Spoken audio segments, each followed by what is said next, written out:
here at Titanic Belfast for the grand final of the Royal Doll Strictly for the children's MRI scanner appeal.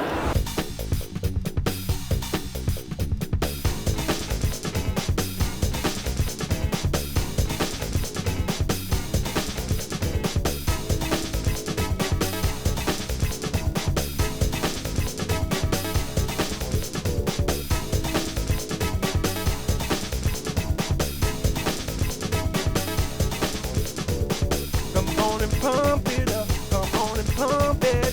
Come on and pump it up, pump it up.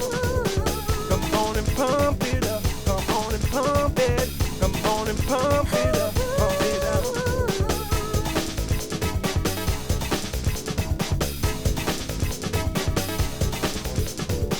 Come on and pump it up, come on and pump it. Come on and pump it up, pump it up. Come on and pump it up. Pump it, come on and pump it up, pump it up.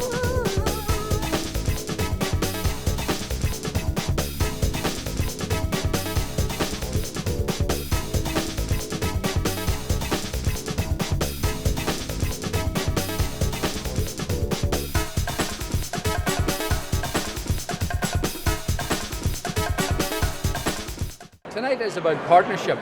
If you think that in 1873 the Royal Belfast Hospital for Sick Children was founded, and between 1873 and 1948 it only survived because of the donations and the voluntary contributions that the population of Belfast and beyond made, that's the only way it could be sustained. And then in 1948 it became a part of the National Health Service, and that partnership has remained incredibly important to what we call the Children's Hospital now.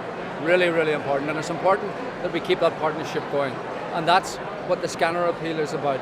It's again about a partnership between the health service and our local communities.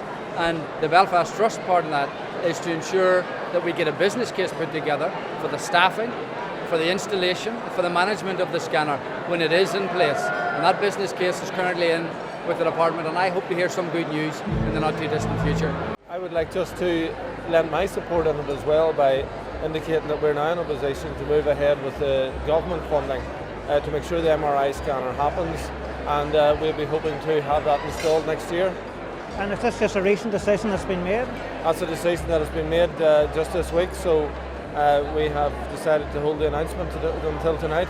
Almost £2 million has been raised, and we've been working hard to identify the sources of funding within government for it. What we do know is that it will speed up diagnostics for young children who really need that. It'll also remove a pressure from the Royal Victoria Hospital and allow people who get MRI scanners more quickly in the Royal Victoria Hospital. So it's a win-win for both the Children's Hospital and indeed the General Hospital. Well, the standard of dancing was extraordinary. You could tell they rehearsed a lot, but some people are obviously just more natural than others. But it was a joy to watch all of them. It was really good fun. They entered into the spirit of it. It's to raise all of this money, for this really much needed piece of equipment. So, I thought everybody entered into it in the right spirit. It was wonderful. And I mean, like you said, it is such a vital cause, and what a great way to actually raise money for it. Exactly, just with fun, people dancing, something that everybody loves. No, I just thought it was a brilliantly organised night. And now we got what we wanted, which is this piece of equipment. It's great. I wouldn't change a thing. I had the best time, and everyone has just been fabulous, and I just very. Of course, you've had to put in so many weeks and months of dedicated, like giving up your time for rehearsals and all. You must realise now what it takes for those other people on the TV. And they spend a lot more time than we did. Like they'll do 8 hours a day. Just from dancing tonight, my feet are killing me. I mean, I miss Downton Abbey, but I'll always catch up, darling. Well, we've just given a few hours, but you have to remember it's the kids that are there all the time who are sick in hospital. And actually, last night one of the mums had to leave because her child had taken ill, and that puts it all in perspective. So every hour was worth it. And we have nothing but respect for those surgeons because they are amazing. We started this journey nearly 9 months ago, I think, in the Culloden. We talked then about what we were going to do and how we would get to that 2 million. So to see 600-700 people here this evening making this a reality is absolutely fabulous. We're often the other side of the house, being in the private sector. But tonight, hopefully, we're trying to prove that we can work in partnership with the NHS, support social corporate responsibility for what ultimately is the focus of everyone's minds, the NHS and private. patience, and that's what we're here to make sure those children get that scanner. We've had many a hard struggle on a night with myself and the other dance teacher Michelle shouting our heads off at them, but it just goes to prove tough love, and they really pulled it out of the bag tonight.